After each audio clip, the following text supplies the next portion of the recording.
Oi, tudo bem? Bem-vindo a mais um episódio do podcast Team, o oitavo episódio da segunda temporada. Eu participando do elenco mais uma vez. Eu, Lucas. Eu, a Tainá. E nosso convidado especial de hoje, a Margarete. Seja bem-vindo. Obrigada, é um prazer estar aqui com vocês hoje. Eu já conheço vocês, né, aqui na base de vocês, na classe de vocês, e é gostoso estar aqui, né? Eu trabalho aqui na Associação Paulista do Vale, no Ministério do Adolescente, também no Ministério da Criança, e é gostoso a gente tratar da Bíblia com vocês. Você está escutando o podcast Team, uma iniciativa dos adolescentes da Igreja Adventista Central de São José dos Campos. E novamente não esqueça de compartilhar, curtir e seguir nas nossas redes sociais. Não esqueça de compartilhar com um amigo para que ele conheça a palavra de Deus. A professora Margarete foi fazer oração pra gente. Vamos orar então. Senhor Deus, nosso Pai, estamos aqui diante da sua palavra. O Senhor deixou para nós tudo que está registrado aqui para a nossa vida, aqui nessa terra, e também para a nossa salvação. Então, que o seu Espírito possa estar diante de nós, ao nosso lado, quando formos estudar aqui sobre o sacrifício de Jesus. Esteja também com aqueles que estão ouvindo. Em nome de Jesus te pedimos. Amém. Bom, o título da lição é Contemplando a Cruz. Nós vamos ler os versos chaves agora. Já era cerca de meio-dia, e a escuridão cobriu toda a terra antes das 3 horas da tarde. E a cortina do templo se rasgou pelo meio. E clamando Jesus com grande voz, disse: Pai, nas tuas mãos entrego o meu espírito, e havendo disto, expirou. Bom, Margarete, você pode nos explicar exatamente o que significam esses versículos? Esses versículos são muito interessantes. Se a gente pensar, eu sou professora de português e literatura, né? Então, me chamaram de professora, foi aí a minha carreira de professora. E a gente pensa nas imagens da leitura quando a gente vai fazer um filme, né? Ou vai ver um seriado. Alguém escreveu um roteiro e as imagens vêm através da interpretação de alguém. Na Bíblia não tem isso. Então a gente vai ver aqui a exploração dessas imagens que cada um vai fazer com as suas próprias experiências. Então, imagina, meio-dia é o horário mais claro que a gente tem, aquele sol, né, bem alto. E aí, de repente, vem uma escuridão que ninguém enxerga nada. Imagina as pessoas que estavam ali diante dessa cena. Então, você tem que se colocar meio ali naquele lugar para você entender o que aconteceu. E aí vem, essa escuridão significa o quê? Por que uma escuridão? O que significa uma escuridão no mundo espiritual, por exemplo? Bom, acho que seria o desequilíbrio, né? Assim, a gente vê escuridão, muitas vezes, o céu ficou nublado, um eclipse, algum evento natural. Mas nesse dia foi algo, não sei se é exatamente a palavra, algo colossal, né? Foi. De outro nível. Foi realmente. E assim, na criação, por exemplo, quando houve luz, olha, era trevas e virou luz. Aqui é o contrário. Tinha luz e virou trevas. Quem era a luz do mundo? Jesus. E bem no momento que ele vai morrer, vem trevas densas sobre a terra. Então a gente já faz aquela associação, né? A luz estava morrendo naquele momento. Então a própria natureza estava representando o que estava acontecendo ali diante das pessoas que estavam vendo aquele momento ali, né? E também um pouco do mal, né? Quando você pensa em algo ruim, a escuridão, a luz e as trevas, né? As trevas simbolizam o quê? O mal. Não parecia que o mal estava vencendo? Jesus, o Filho de Deus, estava sendo morto, né? Não parecia uma vitória ali do mal? Sim. Um abandono, né? Jesus sozinho falando, por que o Senhor me abandonou? Olha, Deus, como se Deus tivesse sido retirado daquele lugar. Então essas trevas aí têm um significado muito mais profundo do que simplesmente escurecer o dia.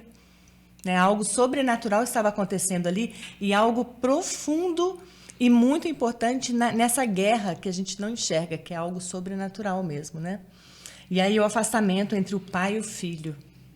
Ele falando, por que o Senhor me abandonou? Eu estou sozinho aqui. E quando a gente fala que tá tudo difícil, a gente fala, e aí?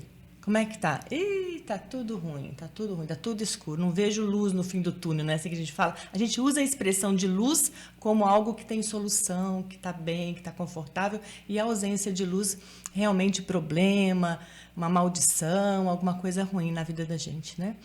E aí o véu do santuário se rasgar. O que significa isso? Aí é fácil, a gente tem que ir lá no Antigo Testamento, né? Na época de Moisés, do tabernáculo. Como é que, naquele dia mesmo estava acontecendo isso ali? Era a época da Páscoa. E o que eles faziam na época da Páscoa? Sacrificavam Um cordeiro. o cordeiro, né? Então, o véu ser rasgado representava todo aquele simbolismo de Jesus que o povo fez desde o começo, desde Adão, né? O cordeiro sendo morto para a remissão dos pecados. Então, ao Jesus ser morto, estava feito ali aquele plano que tanto tempo foi executado através de um cordeiro, estava sendo realmente efetivado no Cordeiro de Deus, né? Como foi João Batista falando, é o Cordeiro de Deus que tira o pecado do mundo. Estava ali realizando realmente o sacrifício pleno e completo, por isso que rasgou, não precisava mais daquela cerimônia que eles faziam até então, né? E, enfim, aquela oração que Jesus fez, né? Ó, Senhor, entrego a minha vida aí, ó. Minha vida está nas suas mãos, meu Pai. O que eu tinha que fazer, eu fiz. Está consumado, né? Está terminado. Então, realmente, o mal foi vencido. Parecia que ele estava sendo derrotado, mas na cruz, com essas palavras que ele falou, a gente vê que a vitória foi conquistada. Então, às vezes, uma aparente derrota, na verdade, é uma vitória. A morte de Jesus não foi a derrota. Foi realmente a nossa vitória através do que ele fez, né? Isso é muito bom saber disso. Bom, aqui em Mateus 27, do verso 32 até o 44, a gente tem alguns pontos aqui que narram a forma do acontecimento, né, da crucificação de Jesus. Muito bem. Nesse registro tem detalhadamente o que aconteceu, mas alguns pontos são rápidos, né? Em muitas horas, eles registram ali os principais pontos que aconteceram com Jesus. Da leitura que vocês fizeram desses versos aí, tem alguma coisa que chamou mais a atenção de vocês? Que aí depois eu falo o que faltar. Lucas? O Gólgota, quando ele é crucificado entre dois ladrões. Interessante, né? Quando ele foi levado ali, ele não estava sozinho. Na verdade, a gente sabe que no julgamento, ele foi substituir uma outra pessoa. Aquela cruz não era de Jesus, era de quem? Era de Barrabás. Então, a cruz do centro era do chefe dos bandidos. E os outros dois que estavam ali eram bandidos também. Eram lá daquela quadrilha lá de Barrabás. E aí colocaram Jesus entre dois ladrões. E não tinha nada a ver, né? Jesus, o que Jesus fez para estar ali?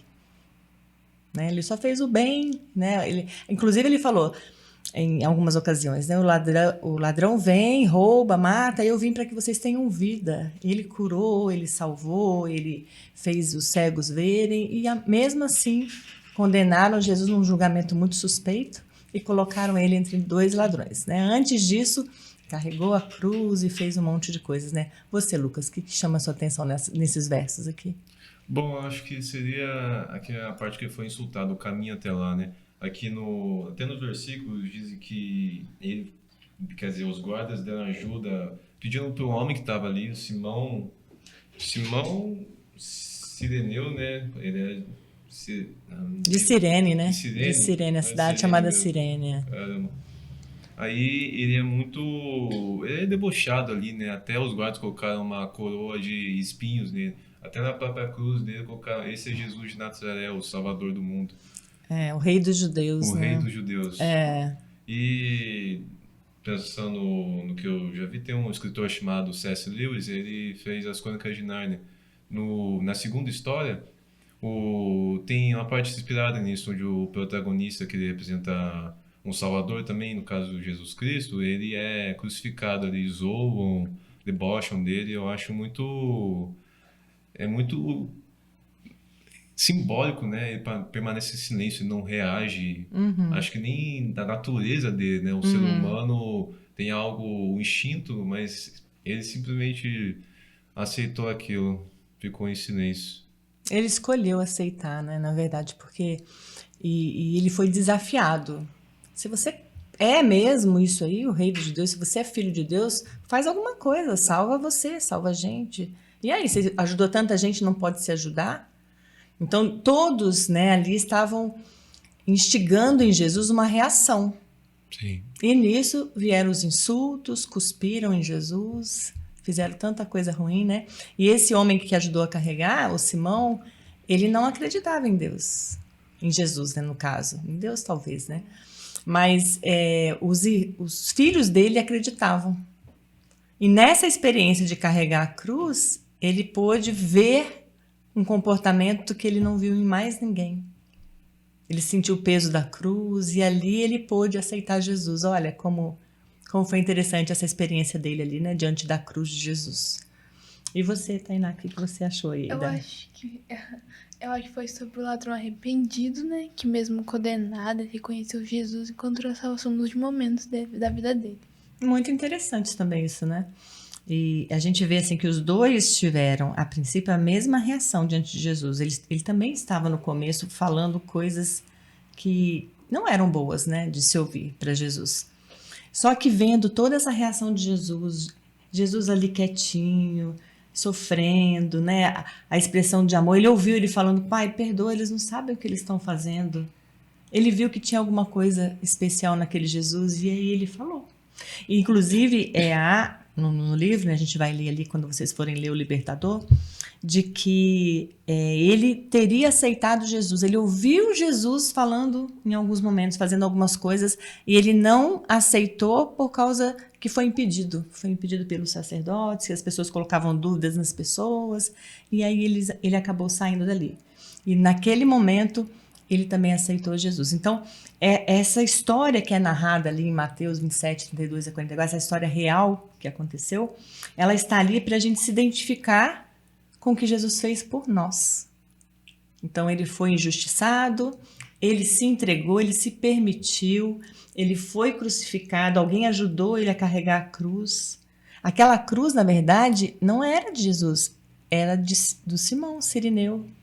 Era minha, era do Lucas, era sua, Vinícius, era sua, Tainá. Na verdade, não foi o Simão que carregou a cruz de Jesus. Jesus é que estava carregando a cruz de todos nós. Já pensaram nisso? Interessante, né? E parece até que ele estava ajudando. Então, quem sabe nesse dia Simão não percebeu isso, né? Jesus não precisava estar carregando essa cruz. E aí ele pôde ter a oportunidade de ter esse encontro com Jesus, né? E ter sido colocado entre dois ladrões e tratá-los com respeito também. Olha, que testemunho, né? A gente tratar as pessoas que são indignas com dignidade, porque quem dá dignidade para elas? O que Jesus fez, ele morreu pelo ladrão. Ele morreu por todos. Então a gente não tem motivo para rejeitar as pessoas se Jesus não rejeitou ninguém, né? No momento ali na cruz, ele aceitou também o ladrão. Então tem tanta coisa para a gente tirar lição disso, né? E essa inscrição que foi colocada na cruz, né? Jesus Nazareno, este é Jesus, o rei dos judeus. Era um deboche, mas era o que as pessoas pensavam, né? Que ele ia libertar o povo, que ele ia ser o rei dos judeus. E, na verdade, quem mandou fazer a inscrição foi Pilatos. Pilatos falou, põe ali o crime dele foi esse, dizer que ele é o rei. Esse foi o crime dele. E os sacerdotes se ofenderam, não queriam que colocasse, porque eles tinham medo. Eles tinham medo de Jesus, eles sabiam que Jesus era poderoso. E o orgulho não fazia com que eles reconhecessem, né? Que Jesus era realmente o Filho de Deus e aquele que tem todo o poder. Então a cruz foi realmente ali uma cena muito marcante. E a gente deve passar mais tempo olhando a cruz. A gente olha pouco, né? A gente olha na Semana Santa, olha quando a lição trata, mas na verdade a gente tem que pensar na cruz todos os dias, para a gente poder manter firme o nosso coração, porque o que Jesus fez não foi coisa pouca, foi uma coisa muito importante. De repente, a sombra que cobria a luz da cruz apareceu. Ouviram-se sons semelhantes ao toque de trombetas que pareciam ecoar por toda a criação. Então Jesus exclamou, está consumado, e acrescentou, Pai, nas tuas mãos entrego o meu espírito. Uma luz envolveu a cruz, e o rosto do Salvador resplandeceu, com um brilho semelhante ao do sol. Em seguida, ele inclinou a cabeça e morreu. Mas graças ao amor e à misericórdia divina, esse momento não marcou o fim da história. Muito bem, né? Esse pedaço aí a gente vê que sobrenatural foi. De uma escuridão total para uma luz. Imagina num teatro, né? Quando isso acontece em cima de um ator. Todos os olhos estavam ali, todos os presentes estavam ali olhando aquela escuridão total. Terremoto. Imagina você ali naquele lugar. Eu ia ficar apavorada, né?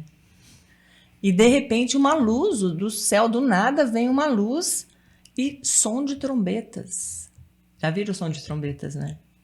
Ai, é um barulho forte, não é uma trombeta só. Trombetas tocando.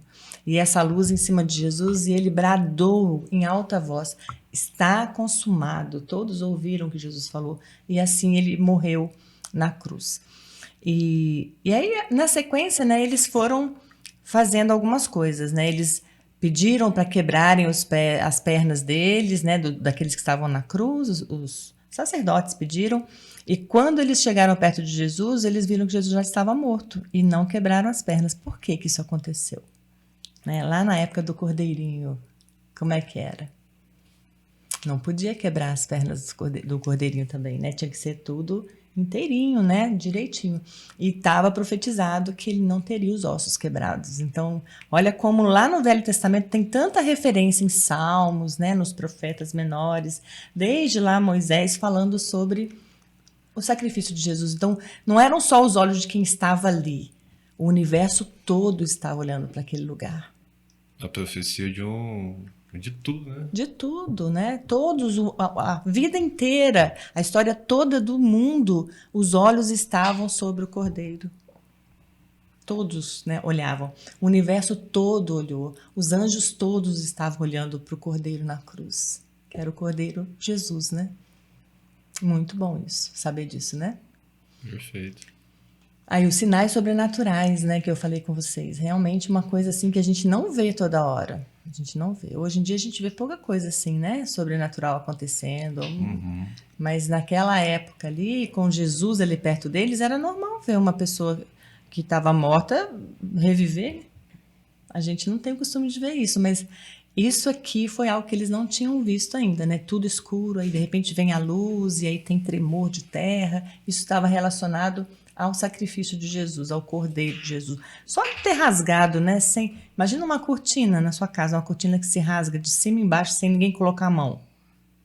É um pavor, né? Então, Deus estava ali mostrando que realmente ele era o Filho de Deus. E o que as pessoas reconheceram ali na hora? Exatamente isso, né? Com certeza. Com certeza, isso. A cruz. Antes o símbolo de vergonha, tornou-se o símbolo da redenção. Em Jesus, o inocente assumiu o lugar do pecador. Contemplar a cruz é reconhecer o amor divino que vence o pecado. A Bíblia ensina que, pela contemplação, somos transformados. 2 Coríntios 3,18. Muito bem, aqui está falando bastante coisa interessante, quase que o resumo, né, da lição para nós, né? Tainá, a cruz era vergonha. Você teria vergonha se você fosse discípulo de Jesus e estivesse vendo ele ser humilhado e levado assim com todo mundo? O que a gente sentiria se você fosse lá, uma das mulheres que estava acompanhando Jesus? O que você acha que você sentiria? Ah, eu acho que tristeza, porque tá na cruz, né? Tristeza. É, tristeza e... Eu ficar chorando, igual as pessoas ficaram. Ficaram. É, as mulheres, principalmente as mulheres, ficaram chorando, né? Será que eles sentiram medo? As pessoas... Os discípulos. Os discípulos? Bom, cada um tinha a sua interpretação ali, né? Outros deixaram de lado, assim, preferiram ignorar um pouco o que era amigo de Jesus, próximo de Jesus, para não sofrer o mesmo destino, né? Alguns devem ter ficado com medo, igual Saulo perseguia os discípulos não é? Os cristãos, os cristãos. Mas nada comparado a isso, a morte do Cordeiro de Deus, que eles viviam fazendo milagres, é muito difícil se pensar, né? Afinal, eles eram só adolescentes ainda. E Jesus tinha entrado em Jerusalém como um rei, né? E agora na cruz estava escrito rei dos judeus, mas ele foi tratado como um criminoso. Por isso fala, a cruz era o símbolo de vergonha, de condenação. A família era exposta a ter alguém condenado à morte porque era contra a lei.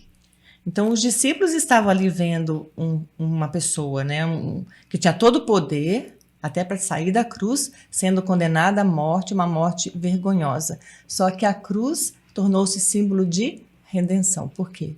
Porque ali ele pagou o preço do pecado. O salário do pecado é a morte. Então a morte de Jesus foi o pagamento que ele fez, né? Estou pagando aqui o preço. Pagou no seu lugar, no meu lugar, no lugar de todos que creem nele como Salvador. Isso é bom demais, né? Uma segurança boa para nós. Então, a cruz não é para a gente ter vergonha de Jesus. Não é para ter vergonha da cruz. É para a gente ter o quê? A alegria da salvação em saber que Jesus se entregou no nosso lugar. Pra me ler? Nem por sangue de bodes e bezerros, mas por seu próprio sangue entrou uma vez no santuário, havendo efetuado uma eterna redenção. Em Hebreus 9, versículo 12, o grande sacrifício tinha sido feito, um caminho novo e vivo foi preparado para todos. Dali em diante o Salvador atuaria como sacerdote e advogado no céu dos céus. É a reflexão em voz. Muito bem. Foi a reflexão que ficou para você hoje após esse estudo? Para nós todos aqui, para quem está em casa também, né? Acompanhando a lição, quem vai estudar, quem vai estar na igreja pensando sobre essa lição. O que a gente pega para nós dessa lição? Bom, esse é um fim de uma jornada, né? A gente vê, como você disse, Jesus entrou como rei no início da história, fazendo um pouco mais essa analogia, ele teve seus momentos de glória ali, ele foi famoso durante todo o Oriente ali, né? Mas um final tão trágico, assim, parece até algo shakespeariano, né? Final de Romeu e Julieta. Tragédia, né? Tragédia. E, assim, é um tanto assustador, né? Quando você para aqui, imagina se a pessoa só vai até aqui. Aí imagina, nossa, um final tão ruim assim. Aconteceu tudo, teve o clímax da história e o protagonista morre.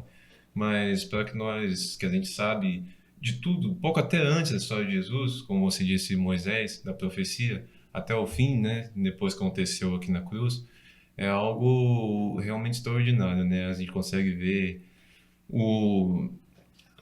eu acho que na minha opinião pessoal, acho que eu consigo entender melhor Deus, o Espírito Santo e Jesus Cristo. É um trabalho ali em conjunto, né? Uhum. Deus deu o Filho se entregou e o Espírito Santo estava ali também, presente naquele momento, né? Você, Lucas? Bom, a reflexão que eu tiro dessa lição é que a gente tem que se parecer... A gente tem que tentar se parecer com Jesus o máximo possível. A gente tem que insistir naquilo todos os dias e tentar se parecer o máximo possível. Como Jesus ali, ele se colocou na frente de todas as pessoas. Foi corajoso, né? Foi corajoso. Ele tinha um objetivo, né? Se ele desistisse, o que seria da gente, né? De nós todos. Jesus era justo com todas as pessoas e a gente tem que se parecer com ele. Uhum. E você tem, né? Eu acho que, como fala, Deus deu o sacrifício dele pra gente, né? Mas mais poucos faz o que ele fez sacrificou pelo nós, né? A gente deve mais estar perto de Deus também. Muito bom. O que fica para mim é que a gente realmente tem que pensar mais sobre essas cenas. Acho que isso é essencial para nossa vida. Isso é a nossa vida, né? Não é só o que está na Bíblia. Se tem algum lugar ali na Bíblia que tem a gente, é a partir dali, de Jesus. Jesus morreu, tem a ver comigo. E a partir dali, até a volta dele, a gente está incluído aí na Bíblia. Acho que ali a gente está. Até ali a gente começou a existir, né? Quando Jesus morreu por nós. Ele orou por nós, ele morreu por nós. Acho que a gente está na Bíblia ali nesse momento. Bom, aqui nessa reflexão final, vamos ver essa frase de Walter Wegner. Este é um mistério. Cristo conseguiu ser, ao mesmo tempo, o obediente e o glorioso amor de Deus e a expressão completa da nossa desobediência. Tudo em um só ato. Um mistério, né? Um mistério. Um mistério. Um dia a gente vai entender esse mistério. Bom, muito bom esse estudo aqui. A professora Margarete fez uma ótima reflexão aqui. E, por favor, também estude na sua casa, tenha esse aprofundamento do conteúdo. E, já finalizando, obrigado, Margarete, por estar aqui. E é isso. Eu que agradeço, viu? Bom estar aqui com o Lucas, Tainá, você também, que é o que dirige aqui o podcast, e eles estudando em casa, depois vão para a classe para poder fazer o que a gente fez aqui, né? Trocar ideia, aprimorar, crescer mais no conhecimento. Com certeza. Novamente eu agradeço você, Margarete, e não se esqueça de curtir, compartilhar, seguir as nossas redes sociais, Instagram, YouTube, e compartilhar com os amigos. E foi isso, mais um podcast Team. Tchau. Tchau. Até a próxima. Tchau.